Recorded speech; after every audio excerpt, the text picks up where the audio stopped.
What's up, guys and gals, and welcome back to the Nerd Castle. Today in the world of indie games, we're going to be checking back in on Foundation. This is one of my favorite city builders. This is one of the ones that, it's not done yet, but I just, feel deep down that this is going to be something special. The amount of care and the eye for detail that has gone into sort of, designing this game, and just in little things, like the textures of the trees, if you really zoom in, have convinced me that, this is one to keep an eye on. And it's been about a year since I featured it last, which means that it's time for us to dive back on in and see what they've been playing with. Since the last time we played the game, they just recently implemented an entirely new UI, which actually I felt like was one of the weak points of the game. I felt like that was one of those things that they had put a pin in for a little bit.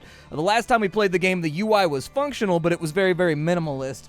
Now they've got the first run of, the actual UI into the game, which is pretty cool. In addition, they've also released a bunch of other updates. I think there's been, 2 or 3 major content updates on top of the UI overhaul since the last time that we played the game. So if you haven't seen Foundation before, this is a medieval city builder. And effectively, your goal is to be the king, and you have to manage your reputation between neighboring kingdoms. You can choose who you want to help out with your mercenaries and your soldiers. You have to decide whether you want to focus on the church, the people, or the regency. It's got a number of mechanics that are not fully implemented yet, but you can definitely see the placeholders there of where they're going with the whole thing. And so it's going to be kind of a city builder with a few extra dots and tittles to play around with. Let's dive on in, shall we? We've got about 30 minutes to play with the game. If after watching this you wanted to get it for yourself, we are officially out of the Steam Next Fest, so all the games that I'll be showing off, except for the few left in my backlog from the festival, are going to be things that you can grab onto right now, whether that be in early access or whether that be in final release. This one, as of right now, is in early access, but I do think that they've been making really, really good progress. And that's pretty much what I look for when it comes to featuring early access games on the channel. So anyways, let's check it on out. We've got a couple of different maps we can play around with here. We've got coastal, we've got hills, we've got fluvial, which means that it's going to have a lot of rivers and stuff. Fluvial is basically, it just means there's going to be a lot of water, all right? We've got a mountain map and we've got a valley. I've never seen the valley before, so that's what we're going to play. Let's check it out. All right, so here we are. We've started out in the valley. The first thing we have to do is purchase territory. So this entire game map is actually subdivided up into hexes, and you purchase the hexes that you want to build on as you move around the map. And eventually, you'll probably control very, very large areas. Like this entire little riverbank right here is an obvious area where that could occur. I like this spot right here because we've got rocks, we've got trees, and we've got berries. So I think that this hex right here is a really, really good prime candidate. The developers have helped you out a little bit by making it so that you can only pick certain hexes at the beginning of the game. And that's very much to guarantee that the things you need to get started are in that area. You can't just haphazardly click anywhere and be like, I want to start over here. Doesn't work like that because that area might not have rocks, which is basically going to soft lock you and be like, well, you can't progress. So anyways, this territory right here is what I'm looking at. So we're going to go ahead and buy it. We have mineral deposits. We have some other little things. And so the first thing we need to do is check out our village center. How about this UI? It looks quite a bit better. They've rounded it out a little bit. I don't precisely remember what was going on with the last UI, but this one right here definitely has a softer feel to it, and I feel like it pops a little bit better than the last UI. We'll go ahead and we'll put our village center right here. Looks good to me. So there's all of our villagers. We can zoom way, way, way on in, and you can take a this guy right here. Looks like he's seen something that's really, really surprised him. One time I was driving downtown, and there was just a butt-ass naked guy walking down the middle of the street talking to the sky. Just with his butt cheeks out, just walking down the middle median. And that was the look on my face right there. I was like, all right, city, you served up a new one today. You served up a new one. I thought that you couldn't surprise me, and you surprised me. The first thing that we're going to do is we're going to need a builder's workshop. Nothing is going to get built without a builder's workshop, so we'll go ahead and we will plop that down, I think, right here looks like an efficient spot for it. That's going to auto-build. This is pretty much the only building in the game that doesn't require builders in order to craft. It just, automatically springs up. After that, we're going to assign let's put 2 builders on it right here, and you'll notice that 2 people had their clothing changed. They now have these little wraparound belts, and they're carrying around a hammer with them. They're going to go straight to work and start building anything that I tell them to build. The next thing that we're going to need to have come... Actually, Maybe I need to turn on time real fast. Let's turn on to there it goes. Okay. So if you turn on time, there we go. It's going to unlock the rest of the buildings. I was trying to get those going. The next thing that we're going to need is we need food for our villagers. And so a gathering hut, I think, is actually probably a pretty intelligent thing to build next. This is not going to be a permanent food source. It's just going to be a temporary food source. Later on, we're going to get into things like husbandry and farming and chickens and all that kind of fun stuff. But for right now, we're mostly going to be grazing off of the land. I don't know if they're like crowberries or like elderberries or like blackberries, raspberries. I don't know. We have raspberries where I live, and we have blackberries where I live, all down by the creek. So anyways, we've got ourselves, that's how you say it colloquially. They say like the creek if they're from like the city, but like I grew up kind of in the country, so that down there's the creek, all right? And that ain't the creek, it's the crick. You gotta go on down to the crick. We got to get some rocks, and we got to get some wood. Those are going to be the next things that are up for us. So we want to decide what direction we want to kind of clear cut in, I guess. I think that this little area is a good candidate, so that's what I'm going to do. It looks like it can cut most of this area, which I think is nice. So we'll put that right there. It's going to cost us 5 tools. I guess I didn't talk about the UI. So at the top, we've got how many coins we have right now. Those are going to be rapidly dwindling in the early game because we're not really bringing in much revenues. But later on, you're going to be able to make trade deals and stuff with all of your neighbors that are going to kind of bolster your diplomacy and whatnot. That'll bring in some money. And then also you collect tax revenues from everything that's sold inside the shops you're going to be building. And so like these berries right here, they gather the berries. But the funny thing about that is they don't distribute the berries. They just sit here inside of storage. And so what you need to do is you got to have distribution as well. And so the game actually has like a little bit of, I guess, a supply chain management thing going on too. And the other thing that we need to do is actually I need to introduce you guys to the painting system. So the painting system, if you've built stuff in this game and you're kind of thinking to yourself, all right, well, I built the lumber hut, dude. I've got some wooder jacks out here. How come they're not bringing in the wooders? You got to tell them to do that. So you've got an extraction order right here, for example. And with the extraction order, I just want these berries right here. And so we'll turn that on. You see my berry gatherers? They're going on out there to take care of that now. And then the other thing we need to do is we need to take this, and we kind of just need to set this all up for deforestation. We want to take that right out to the edge right there. And I'm going to be very careful about this because I don't know if you're anything like me, but I like all the edges to be smooth when I zone like this. Like, I like it to look like a fair representation of what it is we're trying to do. So there you go. We've got that all set up. They're gathering berries, and they should start gathering wood as soon as I assign some lumberjacks and lumberjills. So there we go. Lumberjacks, lumberjills, all going on over there to do their job. It looks like we have about 4 villagers left, maybe. Couple villagers left. We're going to have to decide what we want them to do. Now, you may have noticed that we have a deficit. That's because we're paying for construction. We're paying for people to build all of these things and do all of these things.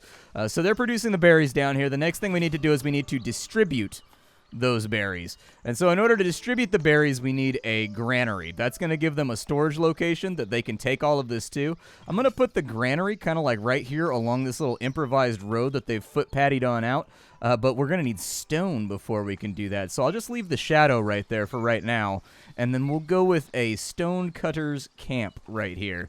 It's going to be right near the center of town. Obviously not the most beautiful place to put it, but it's going to allow us to put an extraction zone on those rocks right there, and they'll start bringing in some stone so that we can start making more advanced buildings. This game also has a modularity system. You may have noticed that when I'm placing the buildings, there's little kind of like circles and arrows attached to it.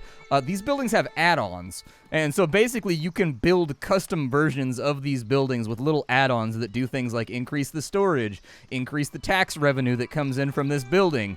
They cost you extra resources, but you can basically clip them on like Legos and create giant custom sprawling buildings that are basically like, you know, super castles or like super houses, stuff like that do all kinds of crazy fun things. And so anyways, as soon as is this done already? Oh no, it's still going. All right, so the Stonecutter's camp is up and rocking. We'll put like 1 miner on that right now because I feel like we have like a workforce deficit. I can always reassign people to other jobs after we keep an eye on what's coming in and what's going out. But they're going to come on over here. He's going to start mining. He's going to start mining. He's going to start mining and knocking away some rocks over on this side. And we'll watch and see how long it takes us to bring in the things that we need in order to get this building up and running. I'm going to start them off stocking this for right now. In fact, we have too much wood, so I think I can actually take a woodcutter and take him off of there. Another mechanic you need to be mindful of is every single one of these guys, they level up the job that they currently have equipped, and then they also have needs in, I guess, sort of like an Anno way. So, like, until they upgrade. So they start out basically as serfs, and then they move up the social ladder based on the things that you provide them, and also based on what level they achieve at their job. And so this guy, once he levels up builder a little bit, and then you've got water and you've got food for him, he'll probably upgrade to the next tier up, and then you've got to provide him with a house, and then he wants church services, and then he'll upgrade again to the next tier, and he'll kind of be like bourgeoisie, for example. So that's going to be like one of those things that is not immediately apparent unless you're reading like all the tooltips. I've played the game for a long time, like since the early access came out, so like I'm aware of it, but I figured I'd give you a warning as well, just in case that extra layer of depth is something that's going to attract you to kind of like getting the game. Another thing that our characters are desperately going to need is they're going to need a market stall.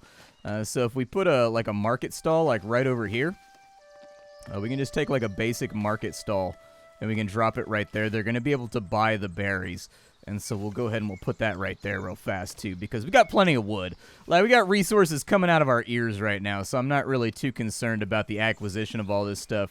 I'm going to assign another miner just to get us some stone a little bit faster. I don't think I'm going to take off a builder. It does look like we're starting to accumulate berries. So maybe I can take somebody off of foraging so that we can get our workers back. Later on, we're going to get immigration, which is going to supply us with more people. So basically what will happen is it'll say, like, a number of migrants have arrived at the edge of your kingdom. Do you want to accept them? You can say yes or no, depending on whether or not you're prepped for their arrival. And if you are prepped for their arrival, they'll come and join up, and you'll get, like, 4 or 5 more guys. But we do need to get our stone moving. He's delivering it right now, and he's trying to do as much of the construction as he can, which I actually like. I like that the workers will do everything that they can. So, like, some games what'll happen is you'll require certain resources for building a building, and the really unsatisfying way to do it is to, like, kind of click down the building, and it's just like, burp, burp, you don't have the resources for that, and it won't let you do it. The next thing, it's kind of one step up, is you can place the building, but they won't work on it at all until the sum total amount of things they need to build the building are actually in a stockpile somewhere. And then what I think is really, really good is how this game does it, where you can place the shadow, you can start the construction, they will build everything that they possibly can with what they have on hand, and then they'll just put the job on pause until more stuff arrives in the stockpile. I really, really like that system. I think it's a good system. I wish more games had it.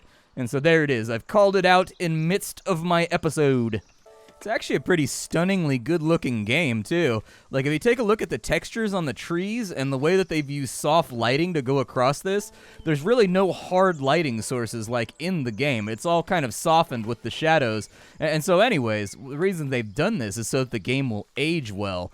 This game will not look old like 5 or 6 years from now because they've gone with sort of this Pixar-styled way of doing everything. It's going to age very, very well. And I think that's actually a really smart decision because there's nothing worse than going back to a game like you really loved like 10, 15 years ago and being like, man, I don't remember the game being like this jaggy. Was the game always this jaggy? I don't remember the game being like this ugly, you know what I mean? I always like it when you go back to a game like way on down the line. And did I unassign all these guys? I mean, they should be unassigned. They might be in the midst of a job, which is why. So now what we need is we need a porter. So we'll go ahead and we'll add like 1 porter over here. What the porter is going to do is, if I remember correctly, what you can do over here is you can tell them to stock berries. What'll happen is these guys will come over here, they'll gather the berries, they'll take the berries to there, and then the berries will go from there to here. So we will go ahead and add a market tender right here so we can start working on our food supply. And then we only have 1 slot on this market stall, but as we expand it and we add more pieces to it, we can get more slots so that they can sell more things. And like later on, your villagers are going to want stuff like, oh, I want textiles, I want linens, I want eggs, I want chicken, I want fish. Like they'll start to want more things so that they can kind of go up the social ladder basically and keep up with the Joneses. And that's when you're going to be expanding your market stall over here and adding more things to it, which you can do with the edit building button. I'm pretty sure I unassigned all you guys, but I think they're like in the middle of it right now. And so what should happen is these guys will get hungry, and as you can see, we brought in some revenues this time around. Oh, never mind. We brought in the revenue from finishing a quest. Well, anyways, the porter will bring this over here. There will now be berries inside of this stall, and what we should see is that these little guys, when they get hungry, they should come over here and buy berries, and we'll get tax revenue from that. And so we've basically secured the first supply chain, which is developing all the things that we need in order to get going. And next up, I think what I'd like to make is a well. I think that's a really, really good thing to have. And so we can kind of make like a community well, I guess. I would suggest that we put the community well like maybe right here. Might be okay. And then we can kind of think about where we want to put housing and whatnot too. Yeah, go ahead and put the well right there. These crates are kind of in the way. I would have very much liked to have kind of put this at the center of the village. I might actually be able to.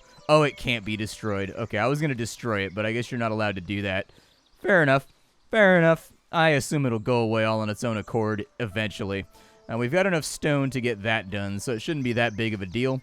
And then we'll be able to get a water hauler, and we'll be on our way towards getting people fed and getting people watered so that they didn't go to grumpy and be like, oh, I have nothing upon which to slake my thirst, me lord, please.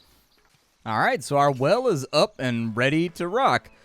We need to encourage immigration. I assume we do that by just making this place very, very comfy. So anyways, what other things do we have over here? Can we build houses or whatnot yet? Oh, I forgot about that. With houses, you don't actually build the houses in this game. You paint, and then they just go of their own volition and build their own homesteads. I totally forgot about that. Aha! A message from the kingdom. The kingdom has recognized your efforts in establishing your settlement. Sweet, dude. So apparently we've got a brand new tier of things that we can do. It looks like we didn't really get much there. It looks like we can, however, build a church, and we can build a lord's manor. So there you go. We've unlocked a couple of things, and it looks like, yeah, we picked up 2 new villagers, so we can assign them to jobs and stuff too. Good. I don't know if they arrive like instantaneously, and I can assign them like right now. But I would like for that forest to be chopped down a little faster, and then I would like to have another builder, so I'll go ahead and take care of that business. It will give us a rough estimate of when we've got more people coming on in, so we've got about 4 days to deal with all this before we have to actually, buckle down and take care of business. And it looks like we now have residential zoning as well, so that'll be pretty cool. The residential zoning basically works off of desirability. So, like, people want to live somewhere pretty. They don't want to live in, like, a nasty, dirty pit. They don't find that to be satisfactory. So what we'll do is we'll kind of put in residential over here, I guess. Just in this little gap real fast. Yeah, it seems okay to me. And they should start homesteading and building houses. So there you go. The first one is already up. So apparently they wanted a house much more than I thought they wanted a house. So they're going to start building their own stuff to live inside of. But it is going to take a big toll on our wood supply. So just be aware, it's probably a good idea to have some stuff stocked up prior to sort of like increasing your residential zoning. Otherwise, they can blow through your resources like pretty fast, especially if you've got things like a lumber mill that are also using your wood or also using your stone. Hey, there's our first little house. Let's have a look at this model right here. That's a good looking little house, dude. I like it. I like it. How many people live inside of it? 2 people live inside of it. Okay. So we've got a couple of houses ready to rock over here. I think on one end we're waiting until this entire area has been deforested. What I may end up doing, because we're going to get rid of this lumber camp. The lumber camp, I think, is what's nerfing the desirability. So once they clear out this area, I'm going to try to keep industry sort of in this direction on the map, and I'm going to try to keep all of our residential zoning over here. Have no fear, there are things that you can build that are, like, decorative. And so, you can fix the prettiness of the area when you want to. We also have research. as with most city builders, we've got research over here. So as we complete objectives, basically this game is going to be about balancing 3 opposing forces. You have labor, which is effectively the people, like the workers, the serfs, the peasants, the people that comprise the kingdom. You have the kingdom, which is the nobility. You've got to keep them happy by delivering certain things and certain luxuries. And then the clergy will also expect things of you. And sometimes these are going to be diametrically opposed. So like picking one person's option over the other will sort of like give you a bunch of points with them, but it's going to kind of like slow down your development in this direction or this direction as a result. They want us to unlock the warehouse, so we can do that pretty easily right there using one of our tokens, and then we can get the bailiff's office as well. Over here we can't afford anything in the other 2 menus just yet, so it's going to be a little bit of time before we can knock that out. We need to build a manor. That's going to be a thing that we should probably do. They also want me to promote people. Are these people ready for promotion yet? Okay, so in order to accomplish the promotion, we're going to have to build the Lord's Manor. So what I'll do is I'll put the Lord's Manor over here in this little gap. So we have the core piece of the manor right here. So I'm going to put the core piece of the manor kind of like right there. Then what we need is a door, and we can just snap the door on right there. That's going to take us some lumber. And then we can also have an extension. The extension, basically, you can use it for whatever you want. You can use it to store more gold. You can use it to, it's got a couple different things you can assign to it from what I recall. But for right now, we just need the basics. So I'll probably go with that right there, and then like maybe an extension on that side, just to make it look a little bit nicer. That extension doesn't look like it's rotated properly to me. Yeah, let's see if maybe, can I flip it around the other way? There we go. That looks much more natural and acceptable. It's going to take us 19 planks and 12 stones to get done. We have the stones for right now, but we don't have the planks, which means I think we're going to have to expand our desires. How large is the ring around this thing, by the way? Like, I was hoping they would get all that stuff. Are you, like, on break or something? What are you doing right now? I am working. Are you sure? Looks like you're just standing there, gazing off into the distance like, yep, them's some trees right there. Them's definitely some trees. Well, they're gonna stack some of the stuff in here that they can. The other thing we'll want to keep in mind is, I think, let me see my zoning real fast. Did we get all that? Okay. I want him to clear out all these trees, and it's taking time. Let's see here. We need a lumber mill, would probably be a good idea. These guys are not going to love living next to a lumber mill, so we need to kind of find a place to put said lumber mill.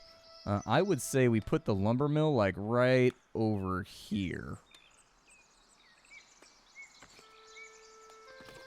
I think I left my desirability view on, too. There we go. We'll turn that back off so that it's not, like, blinding you with overlays. Okay, so our sawmill is up and running. That's the good stuff right there. Unfortunately, I don't think we have any villagers that are ready to rock over here. I'd probably take somebody off building, I guess, to be a carpenter. Yeah, we'll have him be a carpenter. He's going to start mashing out the planks. It's going to take a long time, though.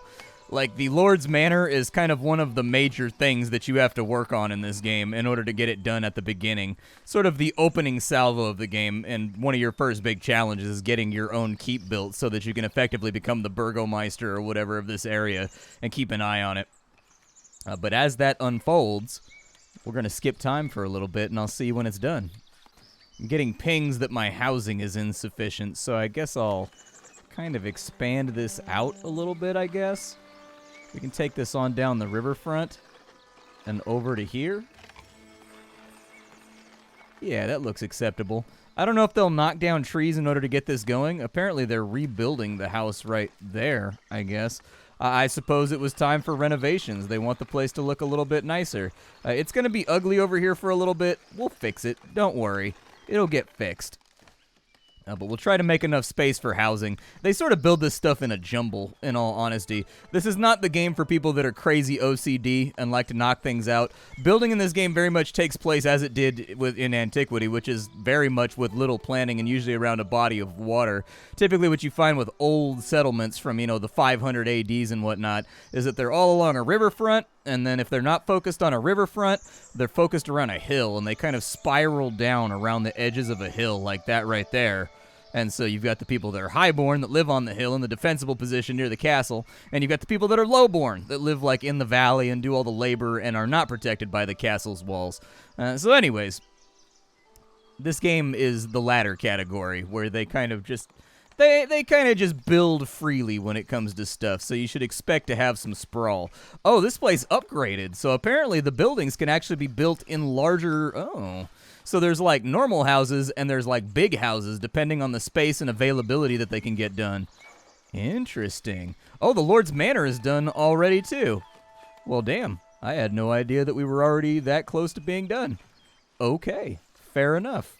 So the next thing we need to do is I told you about the modularity of the system when it comes to building manors and churches. That's because the modularity is important because different parts of your castle and different parts of your church are going to have different functions. So for like this little guy right here, we could assign him a function. So if we take this right here, this core centerpiece, we can say that it can be our Great Hall. So there you go. So now this centerpiece is the Great Hall. We can take this little side piece, this little extension right here, and if we call it a treasury, it'll increase the amount of gold we can store, or we can call it a bailiff's office. And the bailiff is effectively our guy that goes out, and he will sort of proclaim the will of the Lord effectively and transact it. So it's up to you what you want to do with it. I'll probably call that a treasury right there so we can store a little bit more gold because we do have a lot of positive income coming in right now. I don't know if I love that little piece right there. I don't know. Maybe I'll change it around as time goes along. But then we've got that secondary building right there, and we can call that the bailiff's office. So there you go. We've assigned all of our functions, and we can probably do something very, very similar on this side. Chances are what'll end up happening is we'll keep building extensions until this has like a courtyard, and we'll put things in the middle of it, and then all of our sort of executive functions will take place with the outer ring of buildings, and then we'll put a wall around it so that it's protected from attackers. I don't know if attackers have actually been formally added to the game just yet. The last time I played the game, you were able to send your soldiers off to kind of invisible battlefields to help out with certain conflicts. If the king called for you, you were expected to raise the levies and whatnot. But nothing directly attacked you the last time that I played the game. That might be different now, but honestly, I can't speak to that. We're just about out of time for the day. I wish we could play a little bit more, and in fact, we probably will. I'll more than likely play this on Twitch. So that we can do a longer look at the game, just in case you're on the fence about it. So anyways, if you wanted to see more, check out my Twitch stream. Aside from that, I'm going to bid you all adieu. This is the Foundation. I think the developers have done a fantastic job. I can't really think of a whole lot to complain about, and I do think that this is one of the better city builders that's been worked on over the last year or two. I'll see y'all next time. Thank you for stopping on in. Hi, do, and take care, everybody.